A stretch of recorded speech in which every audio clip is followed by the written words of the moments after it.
ચક્રવર્તી જેવો રાજા પણ દીન બની અને સુખદેવજીના ચરણમાં બેઠા હશે.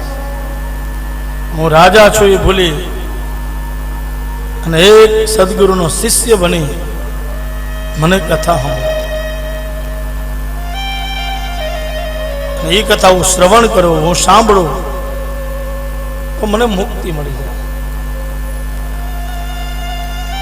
તો જ્ઞાન અને વૈરાગ્ય શ્રીમદ ભાગવતની કથા સાંભળી અને મૂર્છામાંથી જાગૃત થયા તો ભક્તિ મહારાણી એવા આનંદમાં નાચવા લાગી, એવી આનંદમાં નાચવા લાગી, રાજી રાજી થયા કે મારા બંને દીકરાઓ જ્ઞાન અને વૈરાગ્ય પુનઃ જે મૂર્છામાં પડ્યા હતા એમાંથી જાગૃત થયા હશે. અને આમ આપણે જોઈએ તો આપણા પણ જ્ઞાન અને વૈરાગ્ય એક ક્ષણ માટે ત્રણ જગ્યાએ જાગૃત થાય. એક આપણે રોડ ઉપર જતા હોય ને કોઈનું એક્સિડન્ટ જોઈએ ત્યારે આપણું જ્ઞાન અને વૈરાગ્ય જાગૃત થાય કે આ 24-25 લાખની ગાડી હતી પણ એ ગાડીનો ભૂકો થઈ ગયો.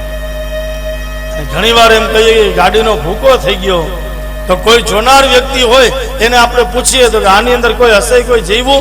એને કોઈ એક કોની આંચ નથી આવી, આખી ગાડી ભૂકો થઈ ગઈ. પણ એમાંથી બેઠા હતા એ બધા બહાર નીકળી ગયા.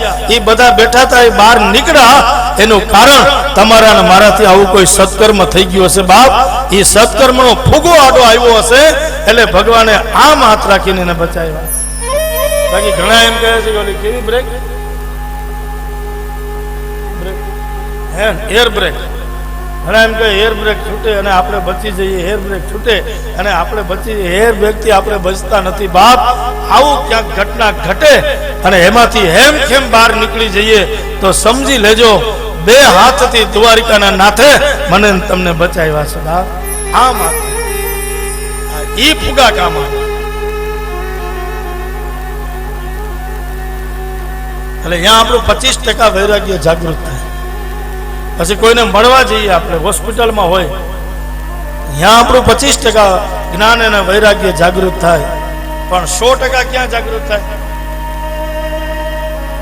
કોઈની શમશાન યાત્રામાં ગયા હોય અને શમશાનમાં ઉભા હોય ને એ ચિતામાં દેહ બળતો હોય ત્યાં સુધી આપણે એવા આમ નિરાત બધું એટલું હતું કઈ ભેગું ગયું એવી વાતો કરીએ, એવી વાતો આપણે એમ થાય કે હકીકતમાં આ શમશાનમાંથી ઘરે નહીં જાય. આવો વૈરાગ્ય લાગી જાય, એવો વૈરાગ્ય લાગે, એવો વૈરાગ્ય લાગે. પણ એ વૈરાગ્ય ક્યાં સુધી છે? શમશાનના ઘાટ સુધી. જેવા આપણે ઘરે આવી સ્નાન કરી લઈએ, ચા પી લઈએ એટલે પાછો આપણો વૈરાગ્ય હતો ત્યાંનો.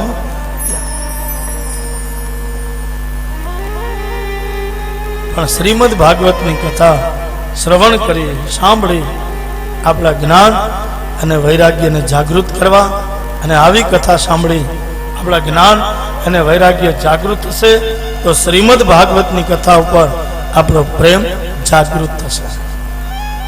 અને આપણો પ્રેમ જાગૃત થશે તો એ કથા આપણે સાંભળવાનો આનંદ આવશે અને આપણે હૃદયમાં ઉતરશે તો હૃદયને પવિત્ર કરશે.